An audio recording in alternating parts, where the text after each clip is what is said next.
Have you ever thought about what would happen if you suddenly stopped exercising? No gym sessions, no bodyweight workouts like push-ups or pull-ups, no active lifestyle at all, just complete inactivity. Would you lose all the progress you worked so hard for? And if so, how fast would it happen?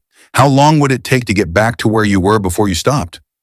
These are common questions people ask, especially if they are considering taking a break from the gym or are forced to pause their training because of injuries, life commitments, or unexpected situations. Let's break it down in detail so you can understand exactly what happens to your body when you stop exercising.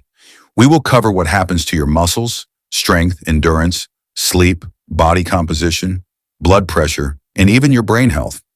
This will help you see the bigger picture and understand why staying active is so important. The most obvious thing that will happen when you stop working out is muscle loss. Your muscles require constant stimulation to maintain their size and strength. Building and keeping muscle is an energy-intensive process, and when you stop lifting weights or performing resistance-based exercises, your body no longer has a reason to hold on to all that muscle. From a survival perspective, maintaining muscle costs your body extra calories. So when the stimulation disappears, your body starts to break down muscle tissue to conserve energy. The rate at which this happens can vary from person to person. Research on this topic shows mixed results, with some studies suggesting muscle size begins to decline after just 2 weeks without exercise, while others show noticeable atrophy closer to the 3 to 6 week range. Why is there such a big difference?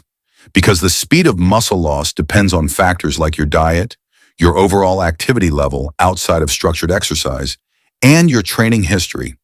Someone who keeps their protein intake high, stays relatively active during the day, and has years of training experience will retain muscle longer than someone who eats poorly and is completely sedentary. Another factor that complicates things is the role of muscle glycogen. When you exercise regularly and eat carbohydrates, your muscles store glycogen along with water. This helps your muscles look fuller and more defined. When you stop training, glycogen stores decrease and your muscles lose some of that water, making them appear smaller. This often gives the impression that you've lost muscle mass, when in reality, much of the change is just a temporary loss of glycogen and water, not actual muscle fibers. True muscle loss, however, does happen over time if inactivity continues.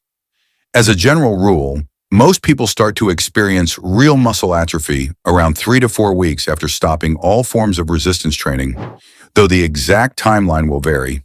Along with muscle size, strength will also decline. Strength and muscle mass are closely linked, so when you lose one, the other usually follows. Fortunately, strength tends to stick around a little longer than people expect. Studies suggest that maximum strength levels can remain relatively stable for about 3 weeks after you stop lifting weights. After that, there's a gradual decrease, which becomes more noticeable after 5 or 6 weeks. Interestingly, taking a short break from training, say 1 to 2 weeks, doesn't significantly impact long-term progress and can even help with recovery. However, when a short break turns into a month or more, the loss of strength becomes harder to ignore. But here's the good news. Even if you lose some muscle and strength, you can regain it much faster than it took to build it in the first place. This is thanks to something called muscle memory. When you train and build muscle, your body creates structures called myonuclei inside your muscle fibers. These myonuclei play a key role in controlling cell functions and supporting muscle growth. Adding new myonuclei is a slow and difficult process, which is one reason why building muscle takes so much time and effort. However, once these myonuclei are in place, they tend to stay for years, even if you stop working out. Research suggests they can remain in your muscles for at least 15 years, and some evidence points to the possibility that they stay for life. Because of this, when you return to training after a break, your muscles can grow much faster than they did the first time around. In other words, getting back in shape after time off is much easier than starting from scratch. While muscle and strength get most of the attention, endurance is another area that suffers when you stop being active. Your cardiovascular fitness begins to decline quickly because your body becomes less efficient at delivering oxygen to your muscles. Several physiological changes occur. The tiny air sacs in your lungs, called alveoli, become less effective, and the network of capillaries that supply oxygen to your tissues starts to shrink. Your body also produces fewer red blood cells, which further reduces your ability to transport oxygen. On top of that, your heart muscle weakens slightly, meaning it pumps less blood per beat, so your circulation becomes less efficient. All these changes contribute to a reduction in your VO2 max, which is the maximum amount of oxygen your body can use during exercise. When VO2 max decreases, you become winded more easily, and activities that once felt easy start to feel much harder. The rate of decline depends on how fit you were to begin with. If you're a highly trained athlete, your VO2 max might drop by 6 to 20% after a month of no training, but you'll still be well above the average person.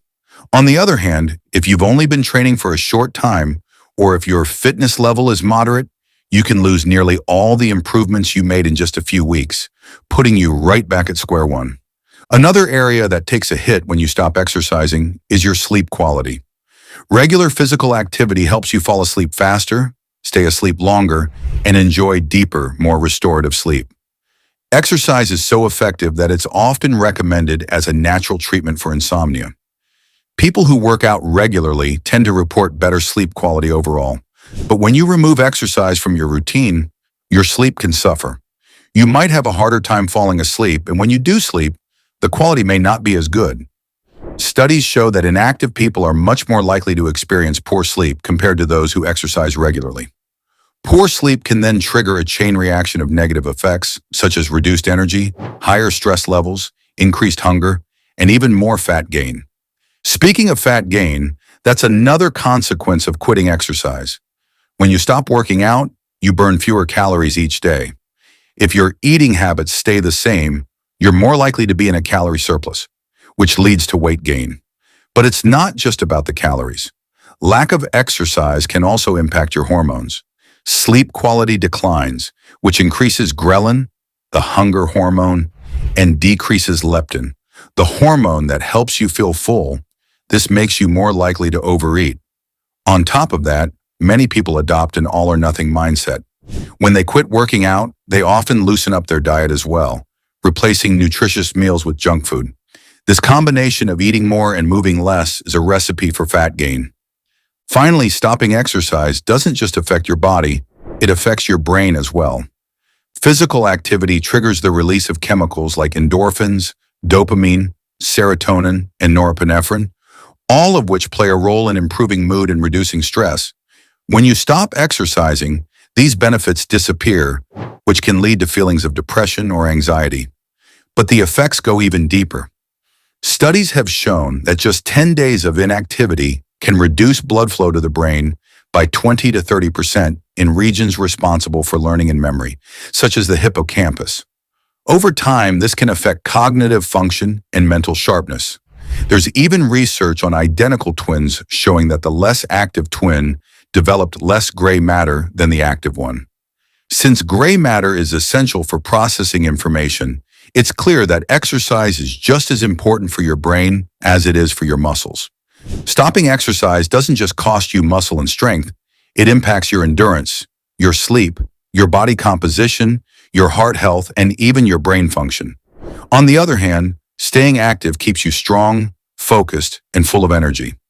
If you absolutely need a break, keep it short and stay as active as possible in other ways. The longer you stay inactive, the harder it is to return, and the more your body and mind will feel the effects.